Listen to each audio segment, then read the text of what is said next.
अस्सलामुअलैकुम वरहमतुल्लाहि वबरकातुहू।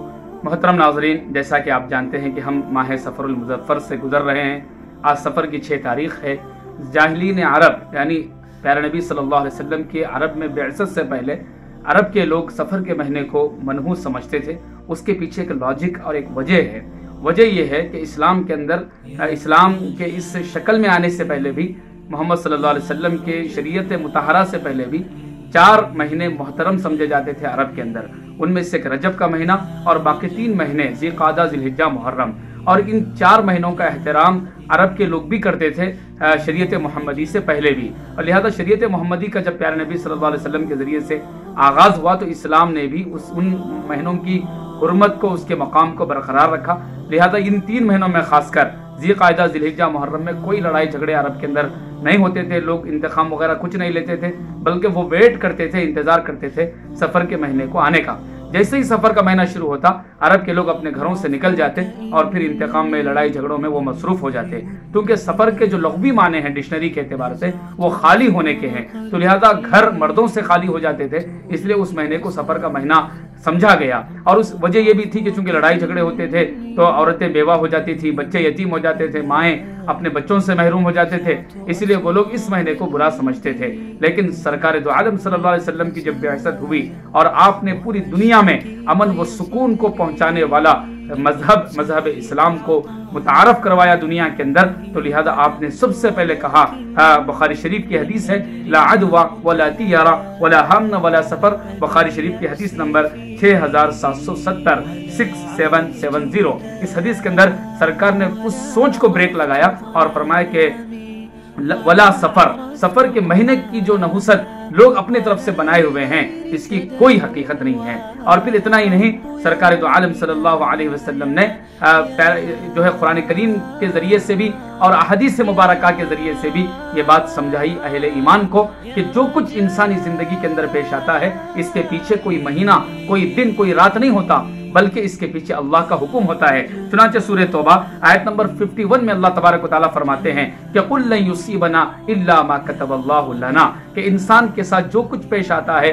जो कुछ अच्छाई बुराई, खासकर जो मुसीबत और परेशानी पेश आती है, अल्लाह ने उसको पहले ही लिख चुका है। ऐसे कुरान करीम के सूरह यूसुफ में आयत नंबर 21 में अल्लाह तबारक व तआला फरमाते हैं कि वल्लाहु गालिबुन अला अमरी, कि अल्लाह तबारक व तआला का जो हुक्म है वो तमाम चीज़ों पर गालिब होता है। यानी हुक्म खुदाबंदी के बगैर किसी महीने, किसी दिन या किसी वजह से कोई काम, इंसान के साथ कोई हालात पेश नहीं आता। इसको हम बहुत आसान एग्जाम्पल से समझते हैं कि एक जो है सुबह अजान फजर होती है मसाजिद के अंदर, तो एक बंदे मोमिन अजान फजर को सुनकर अपने नींद को कुर्बान करके उठता है और वो नमाज पढ़ता है, अल्लाह के हुक्म को पूरा करता है। तो गोया उसने अल्लाह के हुक्म को पूरा किया तो वो पूरा दिन अल्लाह ताला की मदद, उसकी नुसरत और अल्लाह तबारक व तआला की निगरानी में उसकी जिंदगी गुजरती है और आसानी के साथ उसका दिन गुजर जाता है। एक दूसरा बंदा है जो अजान फजर को सुनकर नजरअंदाज करके सो जाता है, क्योंकि उसका दिन का आगाज नाकामी से हुआ, अल्लाह के हुक्म को तोड़कर हुआ, तो लिहाजा पूरा दिन उसके ऊपर नहुसत, बेबरकती छाई रहती है। तो आप मुझे बताएं, यहाँ गलती किसकी है?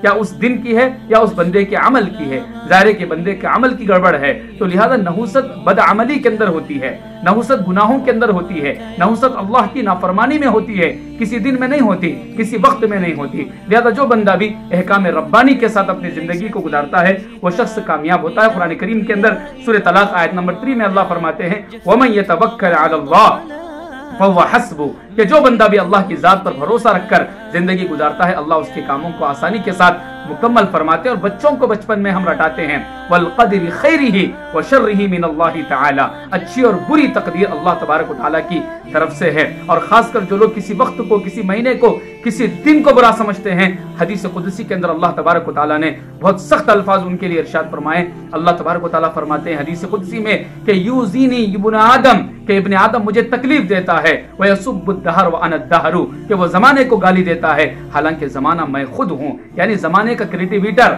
जमाने को बनाने वाला मैं खुद हूँ। अल्लाह तबारक व तआला फरमा रहे, कितनी खतरनाक बात है। और अल्लाह उसकी इस हदीस के अंदर आगे फरमाते हैं कि तमाम अहकामात मेरे ही हैंडवर हैं, मेरे ही जो है हुक्म के तहत पूरा होते हैं। लिहाजा किसी महीने, किसी दिन या किसी जमाने को बुरा समझना ये अल्लाह तबारक व तआला को गाली देने के बराबर है। इसलिए अज़ीज़ान मोहतरम, सफर के महीने की नहुसत का कोई कॉन्सेप्ट इस्लाम के अंदर मौजूद नहीं है। नहुसत गुनाहों की वजह से आती है। कुरान करीम में दूसरी जगह अल्लाह फरमाते हैं, ظہر الفساد فی البر والبحر بما کسبت ایدی الناس، کہ یاد رکھو زمین پر ہو یا تری یعنی سمندروں کے اندر ہو، جو کچھ بھی حالات پیش آتے ہیں وہ بندوں کے عمل کی وجہ سے پیش آتے ہیں۔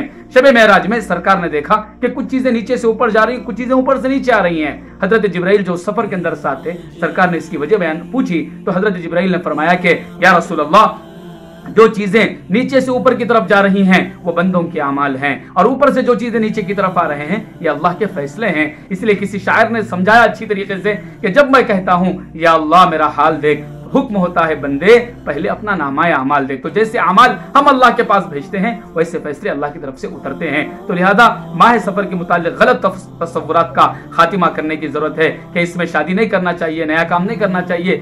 حیرت کی بات ہے کہ سرکار نے خود سفر کے مہینے میں حضرت صفیہ رضی اللہ تعالیٰ عنہا سے، ام المؤمنین سے آپ نے شادی فرمائی، اور پھر زندگی کا سب سے بڑا سفر مکہ المکرمہ سے ہجرت کر کے مدینہ المنورہ کو سرکار جو آئے، جو کہ ہجرت اسلام کا ٹرننگ پوائنٹ ہے، وہ بھی آپ نے ماہ سفر میں فرمایا۔ کتنا تضاد، کتنی سوچ کی گڑبڑ، سرکار کے سوچ سے ہماری سوچ کیسے ٹکراتی ہے۔ آپ اندازہ لگائیں کہ ہم اللہ کی ذات پر بھروسہ کرنے کے بجائے بھلاموں پر، جو ہے ناریلوں پر اور نیموؤں پر، ہم کیلوں پر بھروسہ کریں، اور تیرا تیزی کے نام سے ایک عجیب و غریب رسم چل پڑی ہے، حالانکہ تیرا تیزی کا کوئی تصور، کوئی کانسیپٹ اسلام کے اندر نہیں ہے۔ ایسے آخری چاشمبے کو یہ کہا جاتا ہے کہ سرکار نے صحت کا غسل فرمایا۔ آپ پوری احادیث کی کتابیں پڑھیے، سفر کے آخری ایام میں تو سرکار کی طبیعت اتنی زیادہ ناساز تھی کہ آپ دو صحابہ کی مدد سے مسجد نبوی میں نماز پڑھنے کے لیے آتے تھے، اور بالکل الٹی سوچ جس کا ذکر نہ قرآن میں ہے نہ حدیث میں ہے، ہم اپنی طرف سے گڑھ رہے ہیں، اور ہم علماء سے جان کر صحیح بات اس پر عمل کرنے کے لیے تیار نہیں ہے۔ یہ بہت افسوس کی بات ہے۔ اس زمانے کے اندر جو بندہ بھی علماء سے جڑ کر نہیں رہتا ہے اس کا ایمان خطرے میں ہے، اور وہ سنی سنائی باتوں پر یقین کر کے اپنے ایمان کو برباد کرتا ہے۔ اس لیے عزیزان محترم، اپنے رشتے کو علماء سے مضبوط کریں، اور اس طرح کے جو فرسودہ خیالات ہیں سفر کے مہینے کے بارے میں اس کا خاتمہ کریں، قرآن و حدیث پڑھیں، علماء سے صحیح اسلام کو جانیں۔ اللہ پاک مجھے آپ کو توفیق عمل نصیب کرے۔ شکریہ، جزاکم اللہ خیر۔